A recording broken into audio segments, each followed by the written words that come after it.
कई बार हमने बताया है कि देखो, अग्नि को कोई हमें प्यार से छुआ दे तो उसमें दाहिका शक्ति वो जला देती है। या हम भूल से छू लें, या हम गुस्सा से छू लें, या हम कुभाव से छू लें, उसमें दाहिका शक्ति है, वो अपना काम करेगी, वो तुम्हें जलाएगी। विष में मारण शक्ति है, प्यार से पी लो, व्यवहार में पिला दे, दुश्मनी में पिला दे, या आप रूस के पी लो, उसमें मारण शक्ति, वो मारेगी। अमृत में अमृतत्व है, चाहे प्यार से पियो, वो जो जो जिसमें सामर्थ्य है ना, वो अपना प्रभाव। नाम में तारण शक्ति है, पाप नाशक शक्ति है, भाव कुभाव अनख आलस हो। जैसे हमें बिल्कुल मन नहीं लग रहा, बिल्कुल श्रद्धा नहीं, पर उन्होंने कहा है कि यार 24 मिनट तो राधा राधा जप लो, तो राधा राधा राधा अभी 20 मिनट में राधा राधा राधा, अब 24 मिनट तो जय राधा रानी।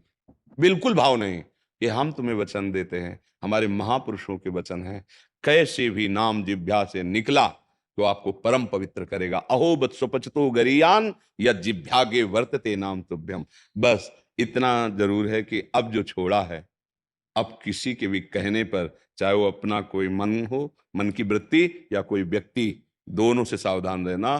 तो पीछे जो हुआ है वो ठाकुर जी बड़े कृपालु, अहम तो हम सर्वपापेभ्यो मोक्षयिष्यामि, वो पवित्र कर देंगे। पर अब आगे ना हो, सावधान रहना, नाम जप करो। मन तो जैसे जैसे पवित्र होगा तब प्रभु का आनंद आएगा, अभी तो जलाएगा। तो ऐसे व्यक्तियों से बचो और ऐसी वृत्ति से बचो, अंदर की भी वृत्ति से, और नाम जप करो और अच्छे आचरण करो। इसी जन्म में भगवान कृपा कर, घोर पापाचारियों को भी महात्मा बना दिया भगवान नाम ने, इतिहास साक्षी है।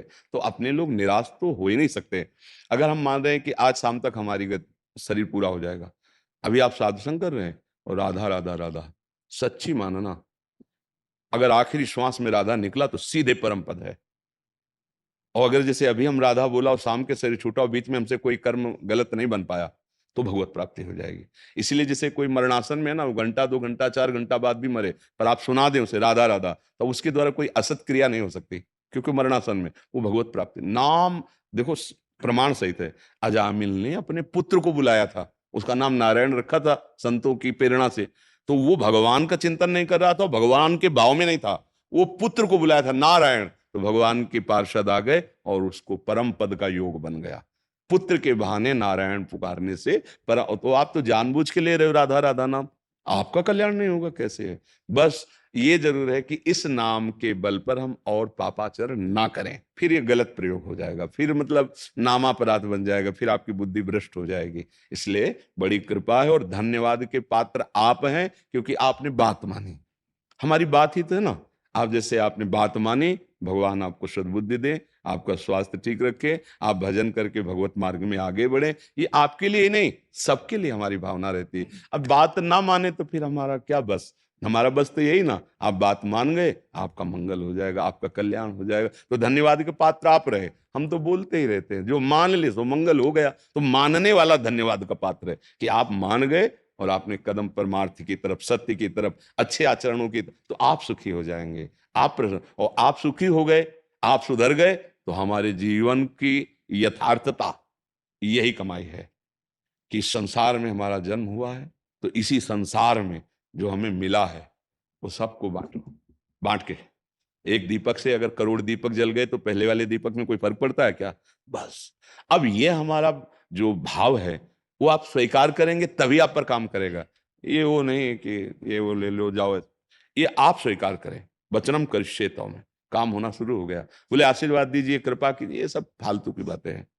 आप बात मानिए, उसी में आशीर्वाद छुपा हुआ है, उसी में कृपा छुपी हुई है। अपने आप आपको अनुभव देखो, आज आप हमारे सामने बैठे हो, लेकिन कल आप हमसे मिले तो नहीं थे, हमारी बात ही तो माने। तो बात मानने में दम है।